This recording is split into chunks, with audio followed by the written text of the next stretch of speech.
boa tarde a todos. Sejam bem-vindos. Hoje a gente vai olhar o capítulo 5, Viagem Interior, da Joana. Vamos conversar melhor. Ei, Wendel, seja bem-vindo. Boa tarde. Boa tarde. Até o Timu chegou. Que beleza. Sejam bem-vindos, rapazes. Então, a gente vai olhar o capítulo 5, a parte em que ela está conversando para nós sobre a unidade, né? Eu sei que a gente já sabe disso, né? Eu sei que a gente já sabe disso, que a gente faz parte de uma grande unidade. Mas é verdade que a gente esquece muito isso. E a gente lida com as nossas questões e conosco como se a gente devesse ser autossuficiente. Como se a gente devesse dar conta de tudo sozinho o tempo todo. Como se a gente fosse separado do todo. Volta e meia a gente sente muita solidão. Volta e meia de ter uma sensação de não pertencer. Isso tudo é esquecimento de que a gente faz parte de uma grande unidade. Então, ela vai fazer algumas coisas, algumas comparações interessantes, né? Tipo assim, provando pra gente que é uma unidade. Olha, cada célula do seu corpo faz parte da unidade dos órgãos, por exemplo. Ela trabalha para os órgãos, a célula. Ela é sozinha, né, no sentido de que ela tem as suas funções específicas, mas ela faz parte de um todo, que é um órgão, por exemplo, que faz parte de um corpo, que é uma unidade maior. Então, são pequenas unidades que fazem parte de unidades cada vez maiores, né? Ela também fala das polaridades, do yin, do yang, do masculino e do feminino. Então, ela vai dizer assim, qual é a dúvida que você faz parte de um grande todo? Né? Se a célula, que é uma coisa tão pequenininha, e com o seu automatismo, né? E os nossos órgãos que têm o automatismo funcionando, faz parte de um todo. Esse corpo que a gente habita é um corpo que é uma miniaturização do cosmo, do universo. Então, por que você tem essa sensação de que você é sozinho, separado, pequeno, né? Então, ela está lembrando assim que a gente faz parte de uma grande unidade. E eu faço uma brincadeira com as pessoas que se acham, né, o centro do universo, que é o extremo oposto, para dar uma passadinha no planetário. Aqui no planetário da Gávea é uma beleza, o lugar terapêutico. Que você vai no planetário, você chega lá e vê que o planeta Terra é uma poeirinha, né? Que a Via Láctea é uma das inúmeras galáxias do universo, né? Então, quase que quem é você na fila do pão? Meio isso. Você tá se achando muita coisa. E a gente se acha muita coisa, gente, não é só nas coisas em que a gente tem poder, não. Você sabe que nos quadros de culpa é a mesma coisa? Quando a gente fica, eu sou culpado de não sei o que lá e tal, você também está se achando, né? Porque quando a gente se sente culpado de algo que é diferente da gente se sentir responsável por, você está se colocando uma importância muito grande. Que aquilo aconteceu por sua causa. É uma grande importância isso. Os acontecimentos humanos, para eles acontecerem, tem um conjunto enorme, tem um contexto muito grande. Quer ver um contexto simples, hein? Para você pegar o metrô na hora que você sempre pega para ir para o seu trabalho, quantas coisas precisaram acontecer para você pegar o metrô? Quantos eventos? Inúmeros. Ó, o camarada que pilota o metrô, ele tem que ter acordado na hora. Ele tem que ter conseguido uma condução que alguém também chegou na hora para ele pegar, para ele poder chegar na garagem e poder conduzir o metrô. Tem que ter tido a corrente elétrica necessária para os trens poderem correr nos trilhos. A pessoa que abre a estação do metrô também tem que ter chegado na hora para abrir a estação. Olha que tanto de coisa você pegar o seu metrô na sua hora na plataforma, né? Então, se precisa de tantos eventos, uma coisa simples que é você pegar uma condução, imagina os acontecimentos de maior monta. Aí você acha que foi só por sua causa que aconteceu? Porque você não foi, ou porque você foi, ou porque você fez isso? É muita prevenção.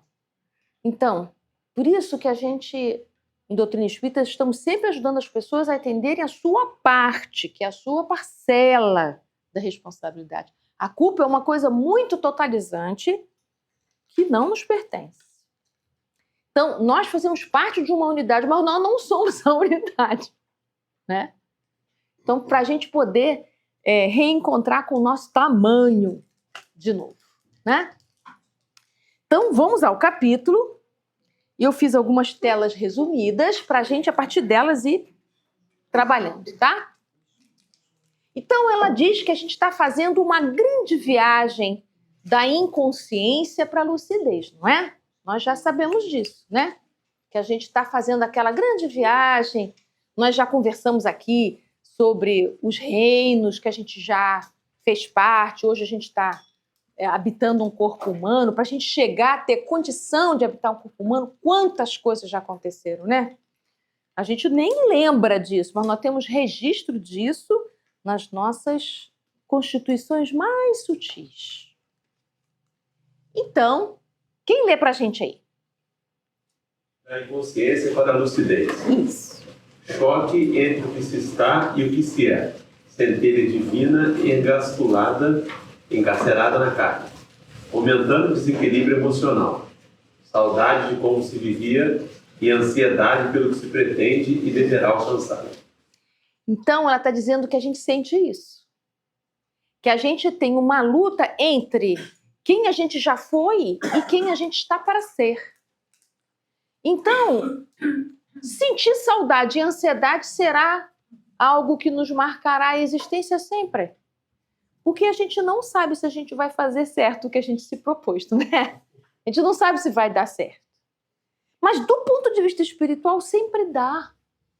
Porque o que você conseguiu tá bom. Se você escorregou, se você falhou, se você não falhou, tudo isso está fazendo parte do seu crescimento. Então, a doutrina nos convida a não ficar tão mergulhado nisso. Ah, será que eu vou dar conta? Será que eu vou conseguir? Vai dar. E se você não conseguiu mais, é porque você não tinha condição desse mais. Seja por sua imaturidade, seja por sua escolha. Se não foi mais, se não foi mais legal, se não foi mais bacana, é que não pôde. Não deu para ser, né? Porque a gente tem uma cobrança interna grande. Ah, eu podia ter, não sei o quê. Minha mãe podia ter, não sei o quê. Meu pai podia. Olha, se pudesse, tinha rolado. Então, assim, vamos tirar o podia. Porque é um dicionário que nos faz mal isso. A gente pode olhar para essas coisas que nos constituiu a história com uma certa... se a gente olhar com lamento, se a gente olhar assim, melancólico, que é diferente da saudade, tá? Se você olhar assim, queixoso, não te ajuda. Então, a gente precisa ir aprendendo a olhar isso mais adultamente. Não rolou. Agora, se você ficar, não, mas podia ter rolado. Ih, meu Deus, você vai gastar muito neurônio nesse podia. Não rolou, não foi. Foi assim. E você poder olhar, foi assim. É isso aqui. E quando você olha isso com grandeza, se você pode olhar o copo cheio, se você puder olhar o copo cheio, sabe o que vai acontecer? Todas essas experiências viram aprendizado. Enquanto você está no podia, não virou aprendizado ainda. Enquanto você fica, deveria, o futuro do pretérito é danado, né?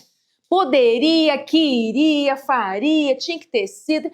Esse babado, ele é vindo de um lugar muito idealizado. É como eu gostaria que tivesse sido. Isso te exaure, isso não te ajuda e você não dá passo nenhum, né? Porque você fica nesse ia, você não fica.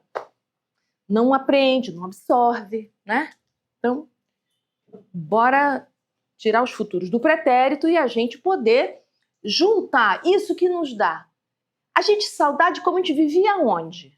No mundo espiritual. A gente tem muita saudade disso, né? Saudade de como estava lá. Aí é um negócio muito doido, porque a gente encarna, se envolve aqui com esse tanto de coisa, aí a gente desencarna e fica com saudade do que viveu aqui. Ai, saudade dos meus entes queridos, não é?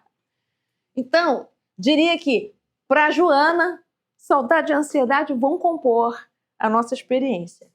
Tá certo? Então, leia pra gente, Timu. Conflito interior. Isso. Predomínio do passado com suas heranças atávicas, às quais estava habituado, e os apelos da felicidade liberada de formas e limites, porém ainda desconhecida. Viu o conflito que ela diz que a gente sente? A gente traz heranças, né, do passado, que a gente está precisando atualizar, que a gente está precisando melhorar, mas tem um conflito entre as coisas novas que a gente está aprendendo, as coisas novas que a gente pode se dirigir, mas tem esses nossos vícios morais antigos, nossos padrões de comportamento antigos. Não é fácil a gente soltar isso, né? Então, mesmo quando a gente identifica algo que não nos faz muito bem, não é difícil a gente soltar. A gente gostaria assim, saquei que não está me fazendo bem, vida que segue. Mas não. A gente fica aquilo, né? Pá, não sei o quê. Estava conversando com um colega que ele está num trabalho interno bom de se liberar do álcool, né?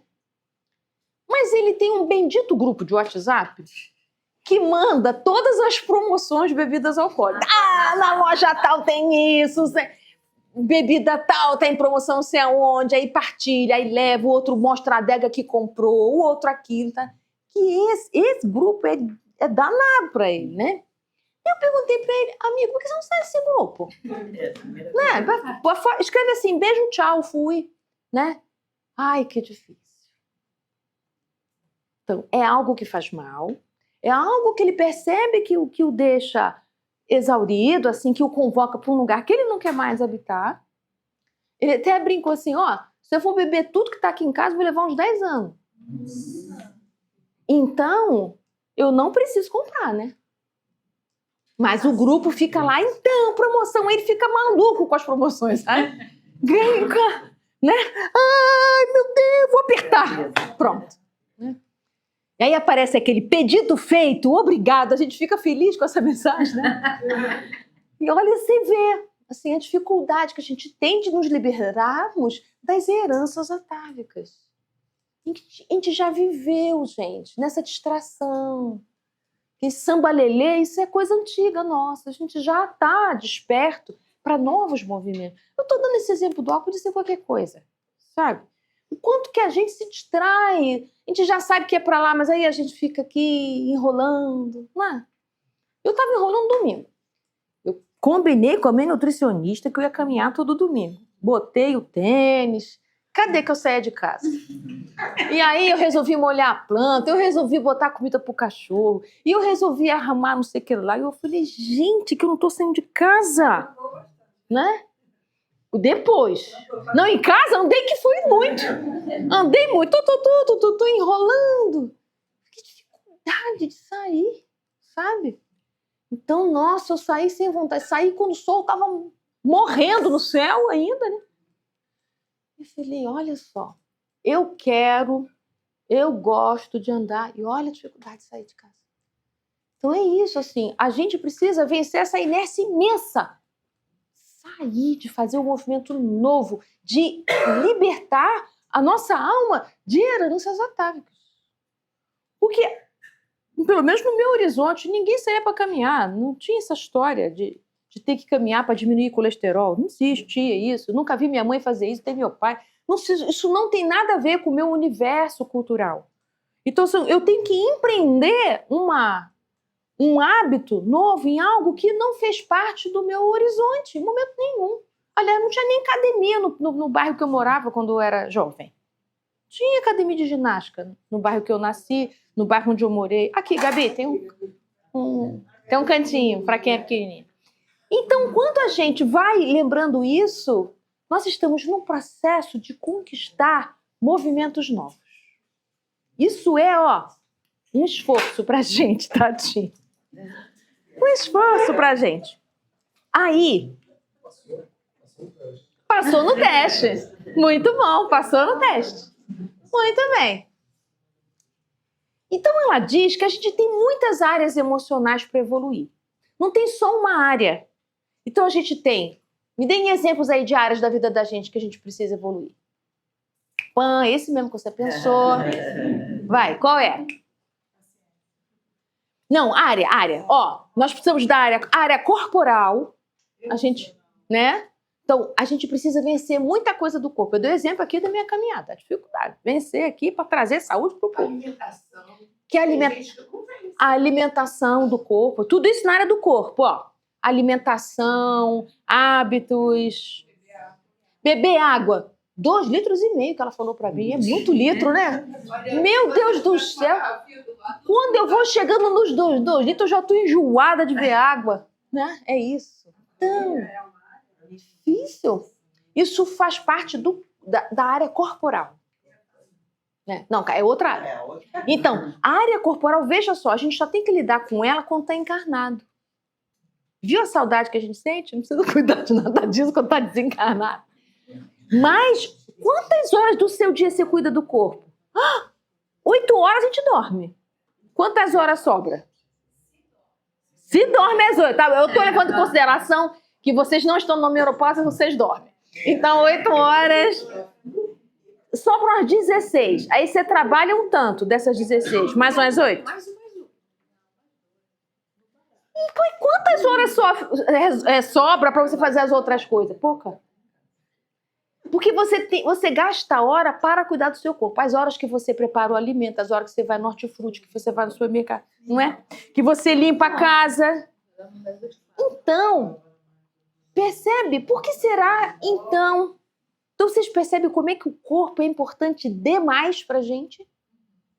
A vida corpórea ela é de uma importância imensa. Porque você tem horas para preparar, horas para que você tenha condições de viver no corpo. Olha todas as coisas que a gente tem que fazer. Então, quando é interessante os processos depressivos, a primeira coisa que começa a dar ruim é isso, é o cuidado com o corpo. A primeira coisa que começa a falir. Horas de sono, comer, acordado. Bom, a primeira que desanda é a área corporal. Portanto, quando você estiver muito absorvido por outras coisas que não o corpo, usa o corpo para te ajudar. É ele, a matriz de tudo. Ele é de uma importância capital para nós. A gente aprender a amar o corpo, aprender a entender o corpo como lugar sagrado, aprender a dar valor ao nosso corpo, essa conquista corpórea é muita coisa. Muita coisa, porque nem todos os espíritos conseguem ter um corpo quando querem ter. Muitos não conseguem. Desencarnam antes, desencarnam na gestação, não fica um pouquinho tempo aqui, nasce e fica só alguns dias vivo. Então, aprender a amar o corpo é uma tarefa para a gente, é uma área evolutiva. Tudo que o nosso corpo faz é para servir. Então, por exemplo, aquilo que foi muita desordem emocional, o seu corpo enxuga e segura para você. Vira dor, mas ele segurou. Para você não endoidar, ele segura. Então, tudo aquilo que foi muito para você, foi uma grande emoção, foi um susto, foi um trauma, ele segura o trauma. Então, o nosso corpo, ele é o seu melhor amigo nesse sentido, porque ele vai segurar, ele vai conter, ele vai sustentar. Então, quando aparecem as dores, é que foi muito para ele também, foi muito para sua alma, para ele mais ainda. Ele tentou segurar tudo que deu. Por isso que a gente trabalha com a gratidão. E ela vai falar do amor ao corpo aqui no final desse capítulo, ela vai falar. De amar o corpo. Muito bem, então nós temos áreas evolutivas. Então, ela diz assim, os distúrbios emocionais trazem enfraquecimento das defesas imunológicas, que vão trazer dificuldades orgânicas e também infecções bacteriológicas. E a gente fica assim, nossa, mas que corpo frágil, né? Então, a gente precisa dizer, não, esse corpo ele é muito sensível, ele é capaz de poder sentir todas as suas dificuldades emocionais. E aí, diz ela, embora isso seja tão difícil da gente sentir, mas a gente pode, nessa experiência, tomar consciência de si mesmo. Puxa, como é que começou essa desordem? O que aconteceu comigo? Onde é que eu estava? Onde é que aconteceu esse desalinho? Então, diz ela, que nesse trabalho de conscientização de você mesmo, você vai recompondo os seus campos psicomorfológicos, né? Isso é o que ela chama de saúde. Então ela diz que surge a necessidade consciente da gente aprender a comandar o nosso corpo para manter o bem-estar psicofísico. Ela diz assim, fatalidade evolutiva, ou seja, um dia todos nós vamos encarnar com uma consciência tão grande do nosso corpo que não vai mais adoecer. Né? Porque a gente vai estar melhor emocionalmente, a gente vai estar melhor espiritualmente, com mais equilíbrio. Vai chegar, gente. E aí, essa frase aí eu fiquei encasquetada com ela, hein? Olha só. Que a doença pode ter uma função psicológica e ela não ser kármica. Então, ela pode ter o caráter de te auxiliar na consciência de você mesmo, mas não necessariamente é por causa de uma história do seu passado.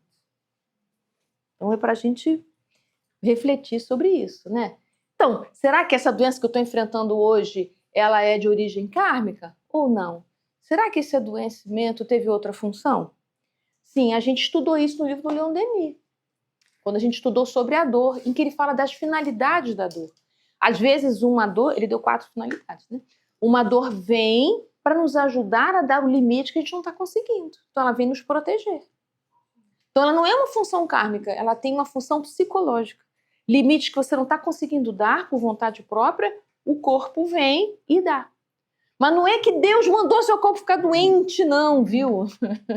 É causa e consequência. Você foi descuidando, adoeceu. Mas o que ela está dizendo, olha, nem tudo aquilo que adoece é porque aconteceu no passado, já foi nessa mesmo, em que você não foi cuidadoso o suficiente para poder sustentar, e aí você adoeceu. A lei de amor. Deve-se ter o mesmo afeto com os órgãos e com respeito profundo, consciente da evolução e experimentar o desafio de avançar no mundo da unidade. Então, a gente precisa do nosso corpo saudável para a gente se desenvolver. O corpo reflete a gente o tempo todo, né? Como é que nós estamos, né? Então, lê para a gente aí. Cada célula é um ser próprio com função específica e trabalha em favor do todo. Então, viu? A célula pequenininha trabalha em favor do todo. E o órgão? Cada órgão tem sua função e trabalha interdependente com os outros órgãos. Olha que beleza o nosso corpo. Faz o que a gente tem mais dificuldade de trabalhar em equipe. Os nossos órgãos trabalham em equipe, mas a gente tem uma dificuldade de trabalhar em equipe, né? É que eu não gosto dele, eu não gosto dela. Imagina o fígado dizendo, eu não gosto desse intestino, não tem nada a ver comigo e tal. Esse pâncreas está muito lento, está complicando a minha vida. Imagina, né? Nos nossos órgãos, eles trabalham interdependentemente. Eles têm a função dele mesmo, mas ele só consegue a sua eficiência máxima no, né? Trocando figurinha com os restantes. Lê aí, Timur, pra gente. Do seu equilíbrio e automatismo, temos a ordem dos equipamentos orgânicos. Isso. A gente depende desse automatismo. Graças a Deus, eles são automáticos, né? Tudo isso é mantido pela ação da mente individual, geradora de energia de que se constitui. Então, nossa mente comanda nessa orquestra toda. Por isso é sensível às mudanças morais, regindo conforme o direcionamento mental e comportamental do espírito encarnado. Por isso que a gente mudando a nossa atitude mental, a gente vai mudando também como o nosso corpo funciona, né? O processo faz-se delineado desde o despertar da responsabilidade em torno da vida e desenvolve todas as possibilidades latentes como condição de herança de Deus no ímã de cada ser. Isso é tão importante a gente entender assim, que você não precisa acreditar em Deus, mas não é possível que tanta coisa funcione tão incrivelmente pelo acaso, né? As polaridades trabalham em favor da unidade, Yang e Yin, masculino e feminino, no futuro emocional e espiritual estarão em equilíbrio e em paz. Eu achei tão interessante ela falar do Yang e do Yin, né? Ela vai falar aí do Yin, do Yang, o equilíbrio que a gente precisa dessas polaridades que a medicina chinesa traz, como a gente trabalha as polaridades do masculino e do feminino, como a gente precisa de todas essas composições para a gente alcançar o equilíbrio, né? Discernimento das finalidades da vida, conquista da harmonia íntima. Então, eu achei legal ela separar isso. Então, ela já conversou com a gente aqui sobre o corpo, é uma área evolutiva importantíssima, você amar o seu corpo, você cuidar do seu corpo, entender que ele é a sua condição evolutiva, a gente precisa do corpo para poder aprender um monte de coisas. Kardec perguntou assim, a gente não podia só evoluir no mundo espiritual, assim? Tipo, precisava vir a gente aqui? Precisa mesmo de vir aqui? Já que tudo se desfaz, precisa para quê? Então, porque só vivendo uma vida corpórea é que a gente aprende limite. Sem a vida corpórea, a gente não tem noção de limite. O universo é ilimitável, né? Então, a gente precisa de tudo. Ó. O que a vida corpórea dá que ensina limite pra gente? A gente tem que aprender limite com dinheiro, limite com comida, limite com afeto, limite de tudo. Né? Limite do tempo, porque a gente vai desencarnar. Então, o tempo todo a gente está nessa administração do limite de tudo. Então, se não tivéssemos essa experiência da vida corpórea, seria complicado a gente aprender tudo isso. Então, a vida corpórea é uma etapa do processo evolutivo muito importante. Vamos levar muitas encarnações, indo e vindo, até isso ficar aprendido. Na carne. Na carne. Né? A gente precisa da experiência na carne, a gente precisa. Né? A experiência física corpórea ela é muito séria.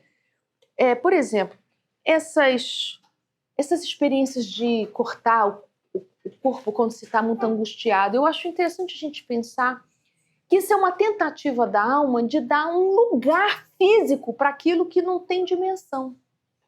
Uma angústia, uma ansiedade de alto porte, ela não tem lugar. Então, às vezes, algumas pessoas com esses distúrbios, com esses transtornos, entendem na dor um certo alívio. Então, olha como é que o corpo, para nós, é tudo, né? Como a gente precisa do corpo, né? Então, seguindo então. Aí ela vai dizer uma coisa muito legal, que eu arrumei assim, ó. Então, a gente vem aqui para a vida corpórea, a gente sai do mundo espiritual, isso a gente faz um monte de vezes, tá certo? Quantas vezes vocês estão encarnando? Conta aí. Quantas vezes já levou? Muitas, né? Porque a gente não habitou só aqui. Aqui é o que a gente sabe um pouco. Então, quando a gente está encarnado aqui, a gente vai vivendo, é uma viagem que a gente tem aqui, na verdade a gente está caminhando para encontrar os nossos dons. Tem dons que a gente já desenvolveu e eles estão aqui de uma maneira oculta para nós, e tem dons que a gente veio desenvolver. Vocês têm clareza dos dons que vocês já trouxeram, os que vocês estão desenvolvendo nessa? Isso é bom de saber, viu? Isso faz parte do autodescobrimento. O nome do livro é Autodescobrimento. Quais dons você percebe que assim que você trouxe com você? Quais são eles? Aqueles que você tem facilidade de manifestar. Aqueles dons que você tem um esforço de manifestação é que você está aprendendo ele, você está exercitando ele, né? Então tem uns que estão a caminho. Então eu coloquei lá, tem os conquistados e os novos. Só que ela diz o seguinte, você precisa dispor os seus dons a serviço do coletivo. Por isso que ela falou das células que colocam seus dons a serviço dos órgãos, os órgãos que se colocam a serviço do corpo. Assim como as nossas células, os nossos órgãos, a gente também, como um órgão, num grande corpo, que seria a humanidade, a gente também precisa colocar nossos dons a serviço do todo. Eu dei o exemplo do metrô. Para você pegar a sua viagem de metrô, muitos estão colocando seus dons a serviço para que você possa fazer uma pequena viagem. Então, diz ela, que essa integração da criatura no conjunto cósmico é que forma a unidade universal. Então, por isso que a gente escuta os espíritos dizendo que nós somos uma família só, a família universal. Então, nós compomos ela, mas nós não temos consciência de que a gente compõe. Então, ela está convidando a gente a ter consciência de que a gente compõe. Né? Então, aí foi um esquemazinho que eu estava doido para mostrar para vocês. Uma coisa que eu andei pensando, né, para a gente construir essa unidade universal. Então, olha só, na questão 132 do Livro dos Espíritos, em que Kardec pergunta assim, mas então qual é o objetivo da gente estar encarnado aqui? Né? E aí ele fala, os Espíritos falam, que a gente vai aqui, durante esse tempo que a gente está na Terra, passar por provas, por expiação e por missão para nos desenvolvermos espiritualmente. Então eu pensei assim, eu acho que é assim que acontece, resumindo assim, né? Então você encarnou, tá? Aí começam as provas, não é? Tem prova que você consegue êxitos, não é? Mas tem provas que não, né? Vamos pensar numa prova qualquer? Uma prova. Ô, gente, vocês hoje estão com sono, tá vendo? Uma prova qualquer. Ser mãe, né? Pode ser na sua profissão. Você se colocou nessa vida para maternar algumas pessoas, né? Você combinou lá que você vai maternar algumas pessoas. Você lembra da história da Diana, do Humberto de Campos, né? Que ela escolheu a maternidade como um caminho de redenção, né? Então, vamos imaginar lá que você escolheu a maternidade como sendo... Não, poxa, através da maternidade aqui eu vou conseguir dar uns passos no meu processo evolutivo. Então, vamos imaginar que deu certo, assim, você conseguiu experimentar isso, você conseguiu crescer, você conseguiu amadurecer, você teve uma conquista moral nesse campo. Se isso te acontecer, nesse capítulo, numa encarnação seguinte ou nas seguintes, você já vai estar num processo de missão, que é o processo de doação, né? Em que você colabora para o coletivo. Isso que você conquistou com a maternidade, você vai colaborar com isso no coletivo. Tá bom? Então aqui estamos juntos? Fácil. Mas vamos imaginar que diante da sua prova você teve um deslize moral. Vamos imaginar que você cometeu um aborto e você não deu conta de maternar aquele espírito, ou nasceu e você abandonou, você não deu conta de cuidar, você desistiu, você não conseguiu sustentar, levar adiante essa prova. Então, nas experiências superiores, né, seguintes, isso se torna uma expiação para você.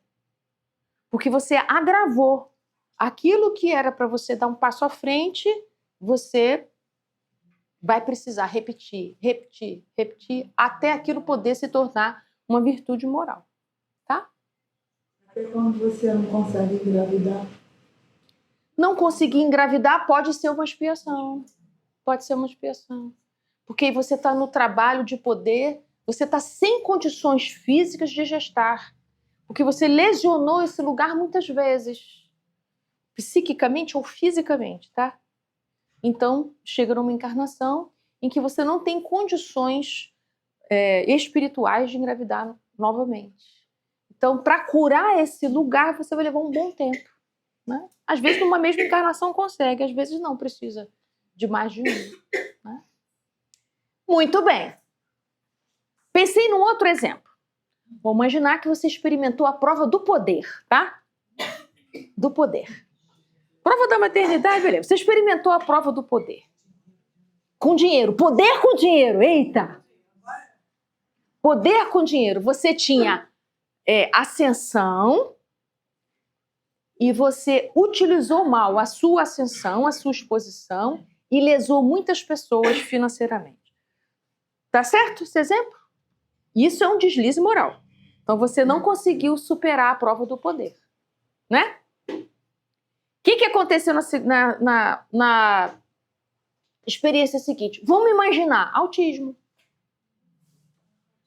Né?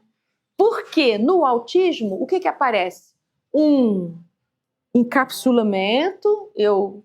O que eu queria era ficar invisível aqui, se eu puder.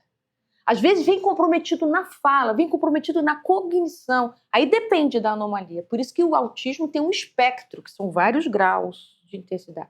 Ó, gente, cuidado, eu não estou dizendo que todo autista na encarnação seguinte foi isso. Eu estou dando um exemplo, porque para a gente achar que 2 mais 2 é igual a 4 é sempre assim, né? Então, calma, não é cartesiana a lição. É um exemplo que eu estou dando, um raciocínio. Vamos imaginar que você venha com as suas capacidades de expressão retraídas. Isso é uma expiação. Porque você vai levar uma existência inteira assim. Então, na expiação, é uma duração longa aquela experiência. Mas acontece uma coisa incrível. Um monte de estudiosos do autismo também estão presentes na sua encarnação. e aparecem métodos de tratamento, métodos de alfabetização para autismo, técnicos, medicamentos, avanços tecnológicos, avanços na medicina. Então, olha como é que age a misericórdia divina. Então, todo aquele que atravessa a expiação é auxiliado por aquele que já é da missão. Então, estará na missão de cuidar quem vive uma expiação aqueles que já têm conquista moral, não necessariamente porque passou por uma expiação, mas há aqueles que já deslizaram, já passaram pela expiação e já estão em missão. E aí, esses também auxiliam quem está em expiação. A gente tem duas qualidades de espíritos que vêm encarnados ou desencarnados, as duas modalidades, para auxiliar quem está vivendo uma expiação. Ninguém experiencia uma expiação sem auxílio divino. Não é possível isso. A Joana não está falando da unidade divina? Então, significa dizer que todo aquele que hoje experiencia uma expiação, amanhã ele estará trabalhando missionariamente na mesma área evolutiva. Porque é assim que Deus criou essa nossa unidade universal. Uns trabalham para os outros. Ao mesmo tempo que ele auxilia a quem está vivendo uma expiação, ele está evoluindo através da missão. Então, é com o outro, é comigo o tempo inteiro. É com o outro, é comigo. É com o outro, é comigo. Então, ninguém passa por uma expiação sem auxílio. Nós teremos muitos braços nos ajudando nisso. Então, a gente fica assim pensando, nossa, então, como é que fica o merecer? A gente adora essa palavra, né, de merecer. Cuidado com essa palavra. Ninguém merece sofrimento nenhum. Merecimento, do ponto de vista espiritual, é sempre positivo. Então, nesse ponto de vista, todos merecemos auxílio. Você não tem que ter sido nada especial para receber auxílio. Todos merecemos auxílio, destes e daqueles. A expiação, por exemplo, de um ente querido próximo, com Alzheimer, um filho com autismo, ela também é uma expiação para aqueles que cuidam e que cercam, ou para esses é uma prova? Para esses é uma prova. Porque o que define a diferença de prova para expiação é grau de liberdade. Na expiação, eu não tenho a liberdade de não viver aquilo. Eu sou obrigado a viver aquilo. Eu não tem como eu não viver aquilo. Nasci com diabetes. Vou passar a vida inteira tratando dela, mas não tem a partir de agora eu não quero mais viver com a diabetes. Ai, só lamento. Você vai desencarnar com isso. Faz parte do seu processo evolutivo, ter a paciência com isso. Mas é prova das pessoas que estão no entorno, que vão socorrer, que vão cuidar. Mas eles têm a liberdade até de não viver isso. Pode se afastar. Eles também não podem ser missionários? Então, mas para eles não é expiação. Para eles é prova, para eles é missão, mas expiação não é. É expiação só para a pessoa que está vivendo. Eu costumo escutar, eu escuto muito nos atendimentos daqui da casa, quando a pessoa está convivendo com alguém na expiação, sente raiva porque respinga, né? Ah, ela não cuida dela, aí respinga. Aí eu vou ter que cuidar, aí eu vou ter que sustentar. Ela não faz aquilo, aí eu digo assim, não, você vai ter não. Você está escolhendo isso. Se você conseguir estar junto sem adoecer, ponto para você. Conquista moral. Agora, se você afunda junto com a pessoa, tem uma coisa aí que não está legal. Não é a sua expiação, por que você está afundando junto? Então, é a maneira como a gente experiencia a expiação do outro, é responsabilidade nossa. Então, todos os que estão convivendo com quem está passando por uma expiação, estão em prova ou missão. E essa prova é prova de limite também. Aprender a pôr limite. Isso. Aprender a dar limite. Isso. É uma prova do egoísmo também, né? Para se libertar do egoísmo. É uma prova, dependendo da pessoa, muitas coisas. O importante é saber a finalidade dessa prova é a sua conquista moral. A finalidade é o seu crescimento. Se você está nessa relação complicada e não está havendo crescimento com você está deteriorando, você precisa rever o seu modo de estar junto ali. Porque isso não é amor, né? Quando eu me degenero, em vez de eu me regenerar, crescer, me desenvolver, eu estou indo para a deterioração? Não, eu tenho que me recolocar, né? Então a gente precisa aprender essa diferenciação. Me lembrei aqui de uma coisa... fala.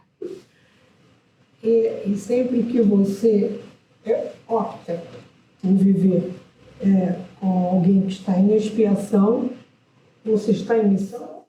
Ou prova. Não sei, depende. Pode ser missão para você, pode ser prova. Como é que a gente sabe a diferença? Se você sofre muito, é prova. Se você lida com isso de uma maneira serena, se isso para você é tranquilo. O exemplo disse Alcione no livro Renúncia. Alcione é um personagem do livro Renúncia. Não era prova para ela mais. Mas então, mas eu estou querendo dizer, se você está experienciando junto de alguém uma expiação, isso não é uma coisa que te desestabiliza, que te leva lá para não sei aonde, que você sofre, que tem conflito e não sei o quê. Se você lida com aquilo de uma maneira tranquila, é doído, você se entristece, pode entristecer, mas isso não te devasta? Talvez isso já seja um capítulo vencido para você. Gente, ser missionário não é ser Chico Xavier não, tá? Missão é todo aquele capítulo. Ela não falou que são áreas? Tem áreas que a gente está em prova, tem áreas que a gente está em expiação, tem áreas que a gente está em missão. Então tem uma área da sua vida que aquele capítulo para você já ok. Você não se aflige com aquilo mais, entendeu? Pode acontecer um dilúvio, mas aquilo não te desestabiliza. Não, você já ultrapassou, você já está desenvolvido em relação àquele assunto, capítulo vencido. Mas aí talvez numa outra área para você seja um extremo sofrimento numa coisa. Eu conheço pessoas que passam por dores físicas de uma maneira tão serena que eu fico abismada. Então, está passando por aquilo, porque ainda tem algo kármico para se dissolver. Diz o Leon Denis, que é uma das 4 funções da dor, a função da dor expiativa era para a liberdade do espírito, então uma dor libertação. Para a pessoa que já está aqui entendendo a dor como libertação, ela pode passar serenamente por aquilo. E tá ok. Então é isso que a gente precisa fazer a diferença. E mesmo sendo prova, se você olhar a prova como crescimento para você, não precisa ser aquela prova tão... Você não precisa se desgastar tanto com ela, porque você está com clareza disso, assim, olha... Nessa prova aqui, o que está rolando, eu estou conquistando aqui tolerância, eu estou conquistando aqui sair do meu egoísmo, eu estou conquistando aqui o quê? Então, essa clareza ajuda muito, viu? Então, o que eu acho que a Joana está contando para a gente nesse capítulo? A finalidade é evolutiva, não é punitiva, não é para castigar, não é para você sofrer, não é nada disso. Então, o que a gente pode? Começa a olhar as áreas da sua vida. Aonde que você está aqui? Vivendo prova. O modo como você está vivendo a prova, você percebe se você está fazendo esse movimento aqui? Então, começa a perceber. Tem alguns assuntos que você não está em prova naquele assunto, mas você sabe que você tem deslize ali. Já entenderam isso com você mesmo? Você, graças a Deus, não está rolando a prova nesse assunto, que eu ainda não estou ok nele. Eu agradeço esses assuntos. Assim, graças a Deus, gente, não chegou uma prova aqui, porque, nossa senhora, esse é um assunto, para mim, ali, muito vulnerável. Então, você precisa ir identificando as suas tendências de deslize. Então, não espera uma prova chegar, gente, naquilo. Já vai cuidando desse lugar que você costuma deslizar. É na palavra? Você desliza na palavra? Você tem uma língua afiada? Você machuca, você fere com a palavra? Você tem o vício? Quando você vê, já foi? e você causa alguns distanciamentos afetivos por causa disso, não esperam a prova chegar, não. Vamos cuidar dessa palavra. Vem fazer terapia, gente. Aprender a se expressar, aprender a se colocar, aprender a falar sem ferir. Ninguém é obrigado a ficar recolhendo os seus deslizes, não. Cuidar da palavra, cuidar da sua expressão, cuidar do modo como você escuta as coisas. Você é chegado numa vitimação, é chegado numa deprê, você é chegado a ficar melancólico para baixo. Opa! Isso tem remédio para isso, tem terapia para isso, tem tratamentos corporais para isso. Nós temos muitos missionários que trouxeram coisas lindas para nos ajudar a atravessar isso. Não dá moleza para o seu deslize moral. Então, provas são para a gente conquistar moralmente alguns degraus para a gente parar de deslizar. Mas não há garantias, tá certo? Não há garantias. Por exemplo, perguntaram para Kardec, porque na época de Kardec, como não tinha chat do YouTube para perguntar para ele, perguntavam através de cartas. E Kardec publicava as respostas na Revista Espírita. Então, por exemplo, perguntaram para ele assim: olha só, Nero incendiou Roma. Então, como assim? Ele andou para trás? O que foi que aconteceu? Ele era mais legal, ele andou para trás. Na encarnação anterior, o que aconteceu? E aí o Kardec explica lindamente assim: não, gente, a gente não anda para trás. O que aconteceu é que foi a prova do poder para ele. Ele não tinha passado por essa prova ainda. Só que na prova do poder, deslize moral. Né? E isso, todos os nossos candidatos e políticos, eles estão na prova do poder. Uns deslizam menos, outros mais ou menos, outros muito, enfim. Nós também deslizamos nos nossos micropoder, né? A gente é chefe de uma instituição, a gente é síndico do prédio, isso é a mesma coisa. É a prova do poder. O que você faz na prova do poder? Nessa prova de expiação aí, a gente estava falando de autismo aí, em alguns casos o pai sai, a mãe deixa. Vamos botar o pai, né? E a mãe fica cuidando da criança que tem problema e o pai vai embora. Esse pai... Então, na prova da paternidade, ele deslizou. Ah, tá. E aí isso vira uma expiação depois? Se ele repetir isso, sim. Aí ele vem numa outra experiência em que a paternidade é colocada como oportunidade de novo. Aí ele de novo desliza. E aí ele de novo desliza, vem, vira expiação. Porque a expiação vem como um recurso para você parar de deslizar. Porque senão a gente desliza continuamente. Né? Por exemplo, o suicídio. Uma pessoa que se suicida. Na encarnação seguinte, ela vai querer se suicidar novamente. E de novo. Então ela leva 2, 3... Olha, é só vocês lerem o livro Recordações da Mediunidade, da Ivone Pereira. Ela conta as várias existências em que ela se suicidou. Começava a ver as adversidades da vida, ela não dava conta, não. Acabava com a vida corpórea. Então, ela não tinha força emocional para segurar, para fazer a contenção. Então, por isso que muitas vezes eu falo, há algumas pessoas que o maior êxito reencarnatório dela é não morrer. É não morrer. Já se matou tantas vezes que conseguir ficar vivo, não importa se ela estudou, se paga as contas, isso é nada.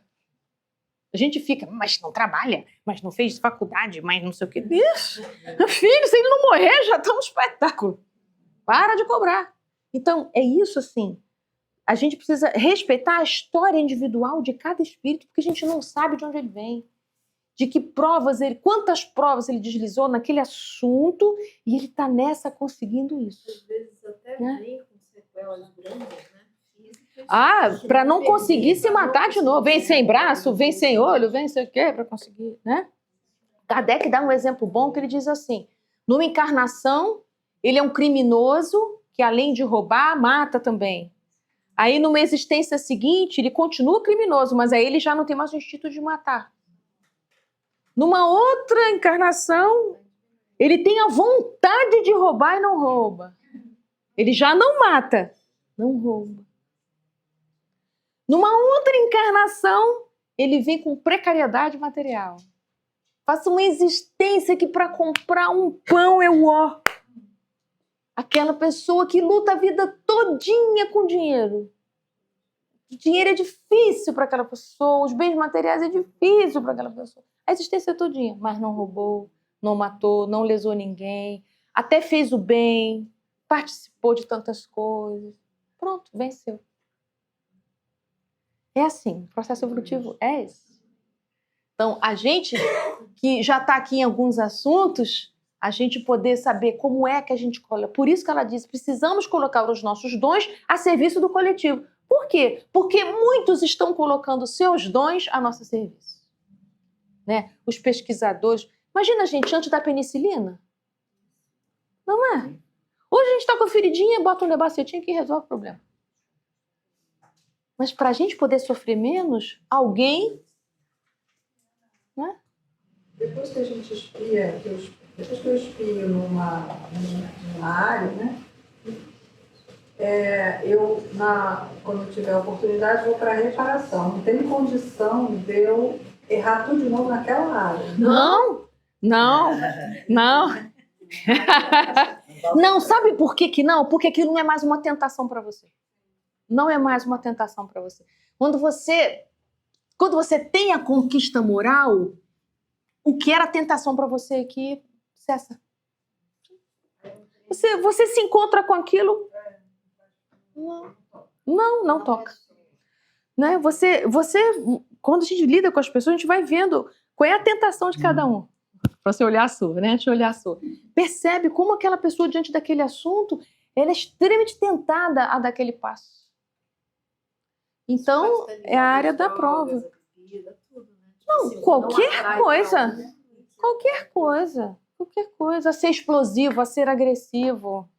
A querer se dar bem à custa dos outros. Não precisa ser álcool, não. A ser esperto. A querer receber sem dar. Conheço um tanto de gente assim. Adora receber sem dar. É impressionante. São os nossos vampiros, né? Os vampiros sociais. Querem receber, acham que a vida deve, são críticos, exigentes, mas não dão nada. Não dá o tempo, não dá a atenção, não dá. Dá quando convém. Esses são os vampiros sociais. Porque o coletivo está trabalhando. O motorista do trem está lá. O motorista do ônibus está lá. Às 6 da manhã ele acordou, ele está dando. E os egoístas, os que querem receber sem dar, acham que não faz mais do que obrigação ele ganha para isso. Né? Joga lixo no chão, o lixeiro ganha para isso. Né? Então é isso, assim, essa ignorância moral, que atende só aos nossos interesses tão pequenininhos, é a área de prova. Com o tempo se torna expiação. E com o tempo se torna missão.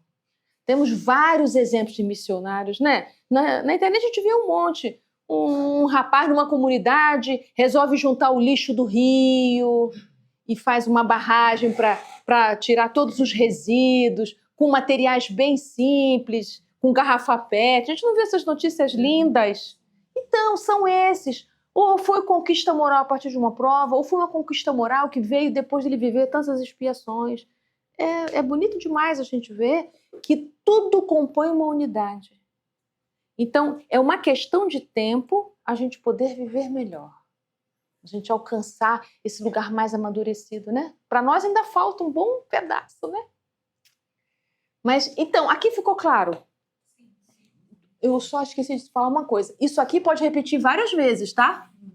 Repete, até não é imediato. Uma vez já foi para lá. Não, repete muitas vezes aqui, ó. Até isso se configurar numa expiação. Vai se configurar uma expiação quando está chegando um limite que traz lesão para você e para os outros, e aí precisa de algum anteparo. Porque a nossa imaturidade é grande, né? Nossa imaturidade é muito grande. Muito bem.